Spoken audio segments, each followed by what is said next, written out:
देखे जाओ जो प्रकोप बढ़ रहा है,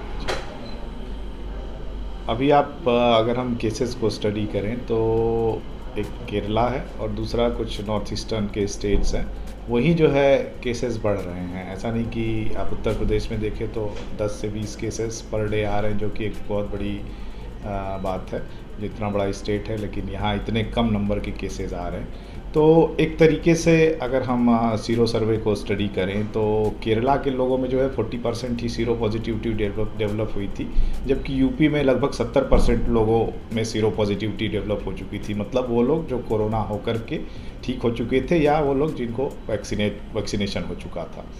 तो इन दोनों चीज़ को अगर हम कंपेयर करें तो कुछ टाइम बाद हम 1 महीने के अंदर ही केरला में फिर से केसेस काफ़ी कम होने लग जाएंगे और वो भी इसी स्तर पे पहुंच जाएगा। तो अभी जो फ़िलहाल की स्थिति है वो ये है कि तीसरी वेव अभी नहीं आएगी, लेकिन हाँ, जैसे हर 3 महीने बाद एंटीबॉडीज़ का लेवल जो है वो ड्रॉप कर जाता है, तो उस टाइम के बाद अगर हम देखेंगे कि अगले 3 महीने के अंदर अगर एंटीबॉडीज़ का लेवल ड्रॉप कर जाएगा तो कोविड की अगली वेव आ सकती है। लेकिन अभी आप देख रहे हैं कि कंटिन्यूसली जो है वो वैक्सीनेशन प्रोग्राम हमारा चल रहा है। तो ये वैक्सीनेशन प्रोग्राम हमको एक अलग से बूस्टअप करेगा, अलग से जो है वो इस कोरोना वायरस के ख़िलाफ़ काम करेगा।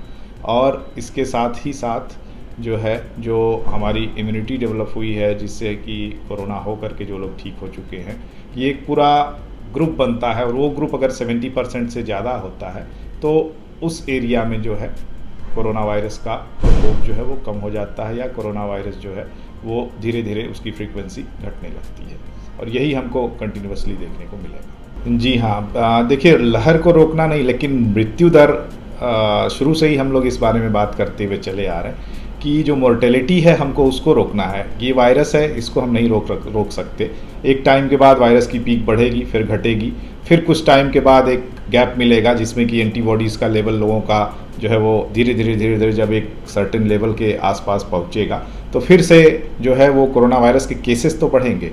लेकिन अब हमको अगर वो लोग जो वैक्सीनेटेड हैं या वो लोग जिनको जो कोरोना होकर के ठीक हो चुके हैं, ये दोनों ग्रुप्स जो है वो बहुत एक प्रोटेक्टिव ग्रुप है एक तरीके से। इसमें अगर इन लोगों को फिर से कोरोना होता है तो इनकी मृत्यु होने की दर बहुत ही कम है। 2-4 लाख में अगर एक आध लोगों की डेथ हो जाए तो बहुत बड़ी बात होगी। और हमको इसी पे फोकस करना है कि भले ही हमारी पूरी पॉपुलेशन कोरोना वायरस से इन्फेक्टेड हो जाए और उसको अगर हम मृत्यु दर 0.1% या 1% से भी काफ़ी नीचे लेके चले आएँ तो समझ लीजिए कि हम इस जंग में जीत गए। कि बच्चों के टीकाकरण पे कैडिला ऑलरेडी काम कर रही है और उसकी वैक्सीन मुझे लगता है कि अगले 3-4 महीनों के अंदर ही मार्केट में आ जाएगी।